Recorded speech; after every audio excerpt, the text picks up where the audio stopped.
Bueno, hacia el final de la obra aparece Dina Boluarte, Ujú. y espero que no vaya a verla.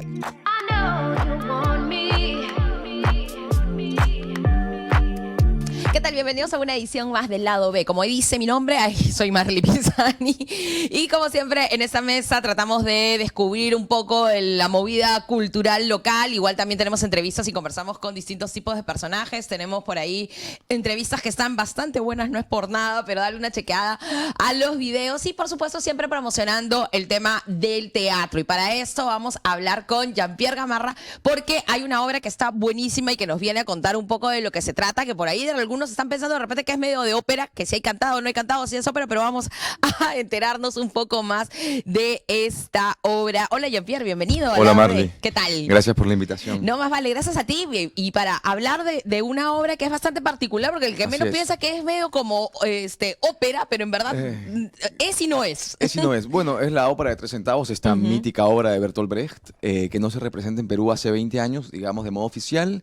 Se hizo mucho en los años 60. Fue una obra muy controversial, fue cancelada en su tiempo. ¿Y por qué? Cuéntame, eso es lo que me llamaba sí, la sí. atención, porque ¿por qué en esa época cancelaban la obra? O igual ahora cancelan a todo Ahora el mundo sí, por sí, todo, sí, ¿no? estamos en tiempos terribles. Pero cuéntame, ¿qué pero en pasó esa en esa época época? era terrible. Era, bueno, la obra de 3 centavos de Brecht, música de Kurt Weill, es una obra que critica inicialmente el capitalismo, Ya. un poco el status quo, un poco el mundo de la sociedad moderna, critica la corrupción, y digamos se tumba un poco a estas personas que aparentemente son morales solamente por pertenecer a estratos sociales altos. Y Ajá, la ópera pero- de 3 centavos habla de la gente de abajo. Exacto, o sea, la obra en realidad no es que tenga mucho que, o sea, está un poco enquistada en abordar de alguna forma estos temas, pero no es que la obra de por sí te hable de eso de manera literal. Efectivamente, sí. Sí, Ajá. es una obra terrible, es una obra... En realidad está escrita como si fuese una sátira. Ya, es una obra que... exacto, sí, pero te lo lleva, a lo que me refiero es que te lo lleva más a absolutamente. la onda más como, se podría decir, humor negro, Sí, comedia efectivamente. negra, por así digamos que decirlo. es una sátira, es una obra de humor negro. Ya. Sí, y como todo lo que hace Brecht, definitivamente tiene como finalidad dialogar con el espectador y dialogar sobre Movilizar. temas importantes, efectivamente. Y además que es una obra brechtiana, Brecht propone un distanciamiento. Y en ese distanciamiento existen elementos como la música, donde el personaje en realidad no está hablando necesariamente con su compañero actor, sino dialogando con el público. Y bajo esta mecánica, digamos, este distanciamiento brechtiano, es que Brecht le pide a Kurt Weill escribir esta partitura fantástica de la ópera de 3 centavos, y el personaje está cantando, hablando en diferentes momentos, y bueno, nosotros lo hemos llevado un poquito a nuestra realidad. Y antes que sigas, esto de la interacción con el público es real, o sea, hay algún momento Sí, que los sí. actores, en el teatro es muy común Sí, sí. interactuar con la gente, ¿no? Sí, Pero así es. acá mucho más. Sí, es decir, no existe una cuarta pared. El espectador está dialogando con el intérprete, porque precisamente el intérprete incluye al espectador dentro del diálogo que tiene con su compañero actor. Y la música ayuda digamos, a crear esa distancia entre el actor, el intérprete y su personaje. Y bueno, es una obra muy divertida.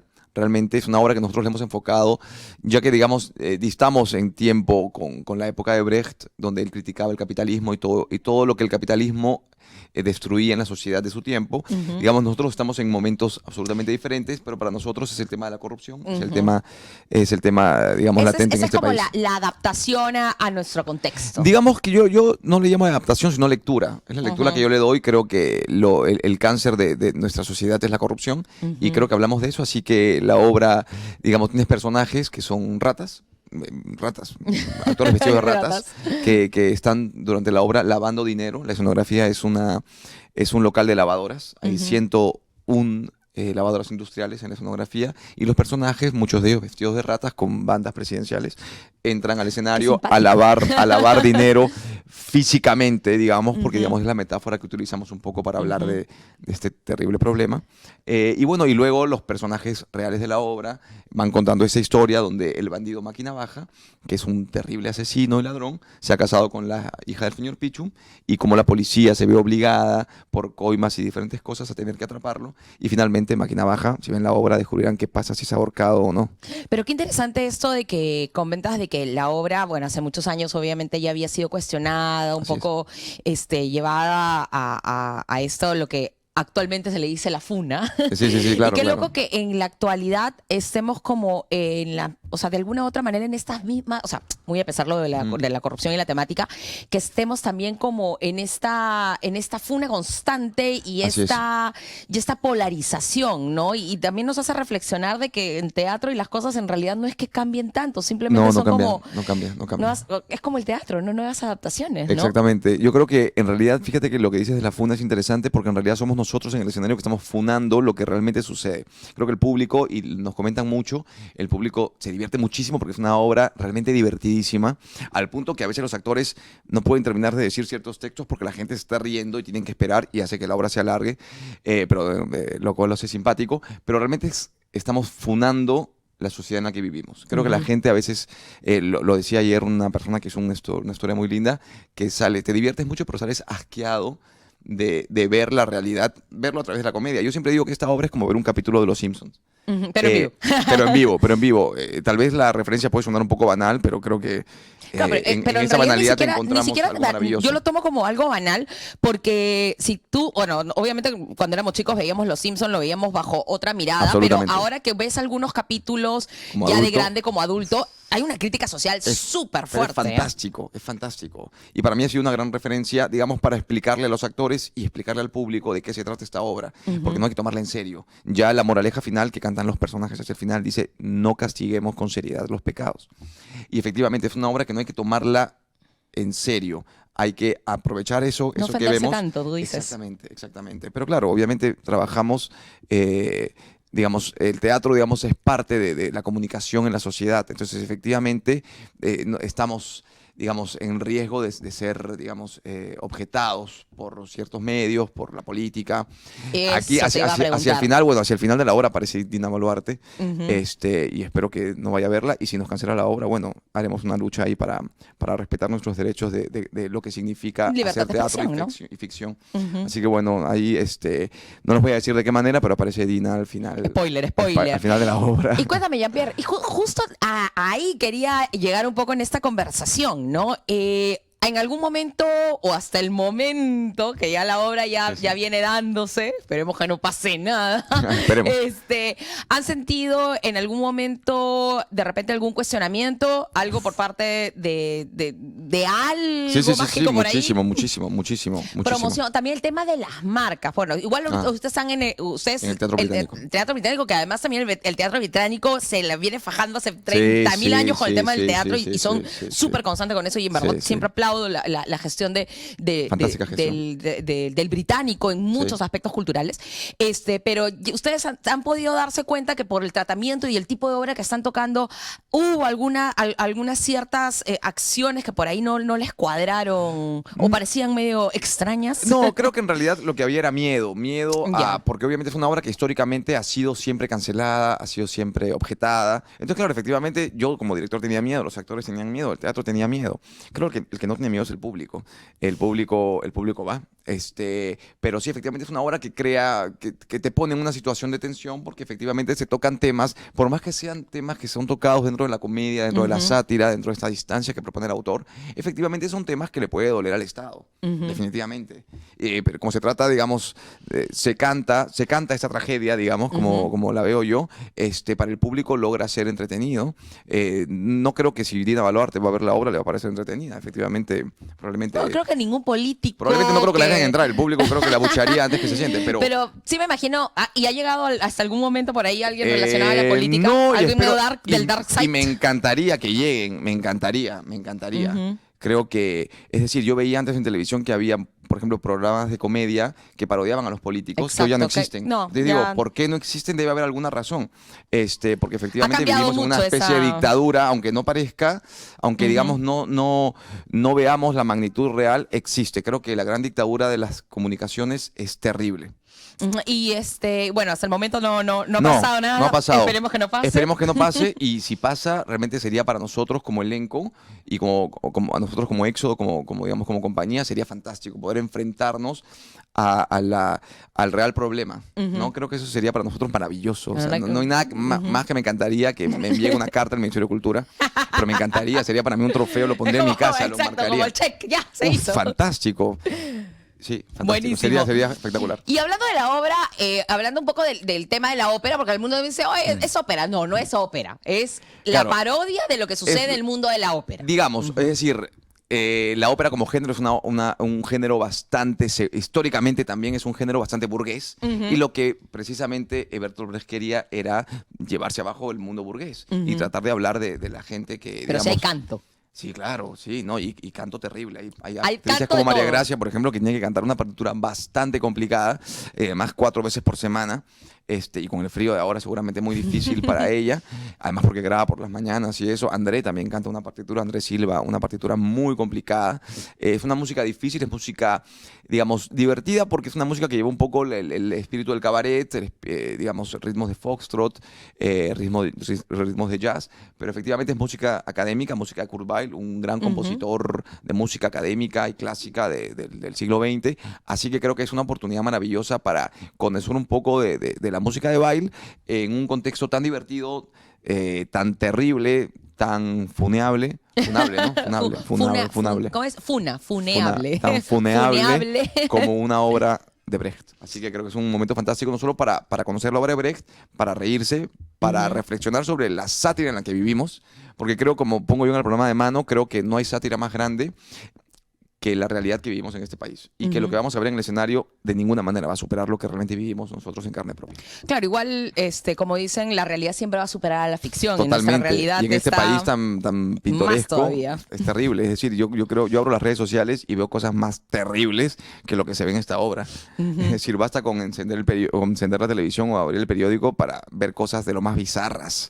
Lo que pasa en este país realmente es terrible. Lo que hemos vivido todas estas últimas semanas, una cosa maravillosa, así fantástico, que ya ¿no? es como... Pero de eso debería escribir un musical, pero de Broadway con bailarinas No, y yo y siempre ratas que salen. Yo siempre me pregunto si quién escribe el guión de esta obra llamada pero es un Perú. genio, es un genio, Es es un genio. O sea, creo que esa es una de Es las un cosas que genio. siempre me pregunto. Y siempre me Fantástico. pregunto también cómo sería llevar la historia realmente de lo que pasa en nuestro país al teatro o a una serie o a una película. Creo que no está, creo que no hay guión computadora No, que no. aguante Que todo aguante. lo que vivimos constantemente. Y lo único que nos paraliza a los artistas es el miedo. Creo que es digamos, como artistas vivimos bajo el miedo. Tenemos miedo a decir las cosas, tenemos miedo a parodiarnos a nosotros mismos. Somos un público, somos un grupo sin autoironía, y creo que es algo que es mi crítica. Y creo que tendremos que empezar a reírnos porque ahí comenzaremos a cambiar las cosas. Jean-Pierre, ¿y por qué sientes esto de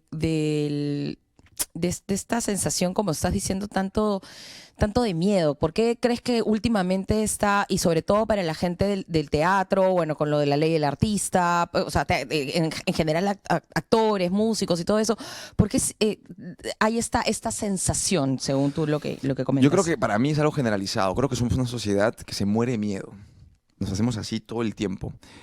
Somos una sociedad que no sabe quejarse y que cada vez que se quejan, obviamente hay represión y qué sé yo. Comemos pan. Ah, es por nuestra dieta probablemente. Terrible, pero te imaginas, eso también se podría. Claro, yo o sea, le tengo mucho cariño a esa persona, pero claro, no, pero es una pero narrativa. es una narrativa Claro, terrible. claro. Sí, pero lo que tienes, lo que tú comentas ahorita que vivimos teníamos bajo el miedo. Exacto. Es decir, yo, por ejemplo, yo no tengo auto, no sé ni siquiera manejar. Entonces yo tomo el transporte público cuando estoy en Perú y yo subo al Metropolitano, que aprovecho en decir que es un desastre. O sea, no hay nada peor en este país. Mira, ni la corrupción. Creo que el Metropolitano es lo peor que existe en este país. Y el ATU. No, es terrible. el transporte público de la calle también. Ah, no, pero es que o sea, Sí, pero se supone que el Estado tendría que ser un poquito mejor que, no, el, pues, que el pero privado informal, ¿no? Si el metropolitano te parece atroz, Uf, no. te invito a subir. Ah, no, pero es que subo. Voy en combi también a veces. Pero me refiero, siendo el transporte siendo el oficial. del oficial, ¿qué podemos esperar de lo que está por debajo?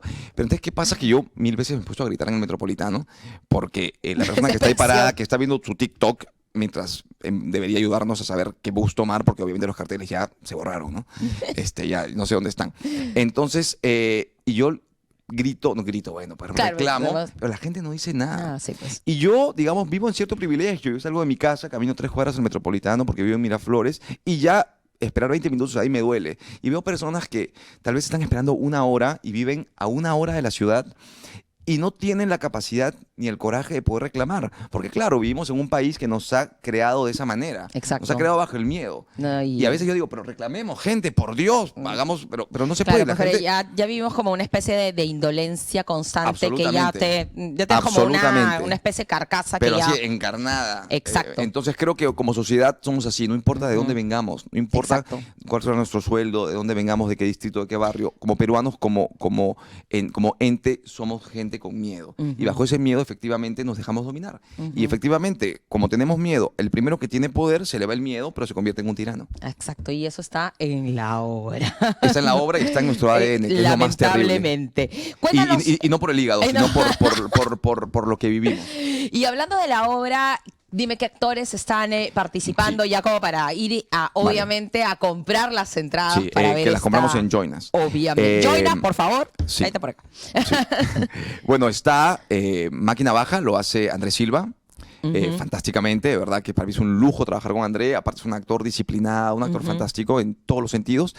Poli Pichum es María Gracia Gamarra, que además de ser encantadora, de ser una actriz súper disciplinada, tiene una voz de ángeles y se manda una partitura complicadísima en esta obra. Luego está Leonardo Torres Vilar, que con su experiencia siempre nos llena. Uf. Y aparte, de Leonardo Torres Vilar, él tiene una vena de escritor de guiones que... Leonardo es un tipo multifacético. Claro. Leonardo Torres Vilar es realmente un genio, como siempre le digo. Ojalá que me esté escuchando. Y otro genio, Alonso Cano, que hace la señora Pichum. Un personaje divertidísimo. Alonso tiene, por sí es gracioso, o sea, de por sí es como, tiene una cosa entre circense y todo, claro, que porque además viene de tarumba, de circo, viene de la tarumba, viene de una familia de actores. Y aparte se canta unos números estupendos, no solamente a nivel vocal, sino a nivel actoral, que te mueres. Está Oscar Yepes, que es un fantástico actor con el que siempre trabajo, que es parte de la compañía EXO, y que además hace dos personajes, hace de el jefe de la policía, que es un policía patético, no dista mucho de la realidad, y hace de la prostituta Jenny, que es el personaje más, digamos, más hermoso de toda la obra. Es la prostituta, como dice el texto, fiel y trabajadora, haciendo un personaje delicioso. Y Amaranta Kun, que es una fantástica actriz con la que he trabajado muchísimo también, que viene haciendo conmigo fantásticos personajes y que en esta oportunidad hace dos personajes, hace de Bertolt Brecht en el inicio de la obra, cantando, digamos, el gran leitmotiv de la obra y de Kurt Weill y de Bertolt Brecht, que es la canción de Máquina Baja, que después la ha cantado Lou Armstrong y tantos otros cantantes, y también hace de Lucy, la amante de Máquina Baja. Y entre ellos hacen todos los personajes, hacen las ratas también, hacen de los políticos.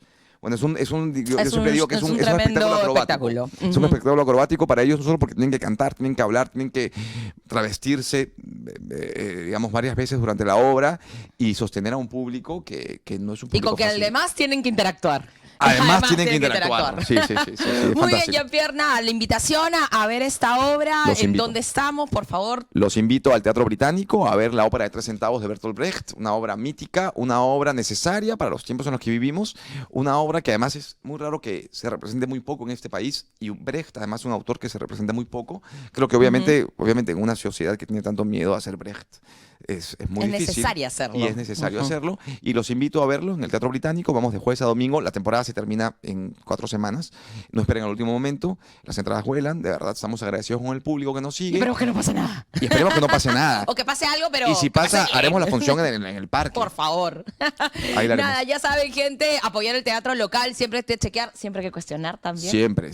Así que nada, y no dar nada por sentado. Gracias a ti por la invitación. No, más vale. Y si queremos también seguirte a ti y ver las próximas obras que se animen a hacer. Sí, bueno, ahora de aquí terminamos de la Alianza y nos vamos, el Británico, nos vamos a la Alianza a hacer el Barbero de Sevilla de Beaumarchais, y en octubre hacemos Cyrano de Bergerac en el Teatro Municipal. Ajá, muy bien. Así que viene más teatro para este año. Viene más teatro, por suerte. Muy bien, Jean-Pierre. Muchísimas gracias. Gracias a ti por la invitación. La edición teatral del lado B, así que nada, dense una vuelta por la obra, vayan a chequear la ópera 3 centavos, que nada, que tiene... Obviamente a ver con el mundo de la ópera, no iría, pero hay harto contenido social y político que está bueno en estos tiempos, ver un poco de todo y abrir un poquito los ojitos para ver también el tema de en qué realidad nos encontramos, nos guste o no nos guste. Así que así terminamos esta edición del Lado B. Mi nombre es Marley Pisani y chécate los otros videos que tenemos ahí, bastantes entrevistas, bastantes interesantonas para que puedas comentar, y si tienes alguna obra, show de música o algún evento, danza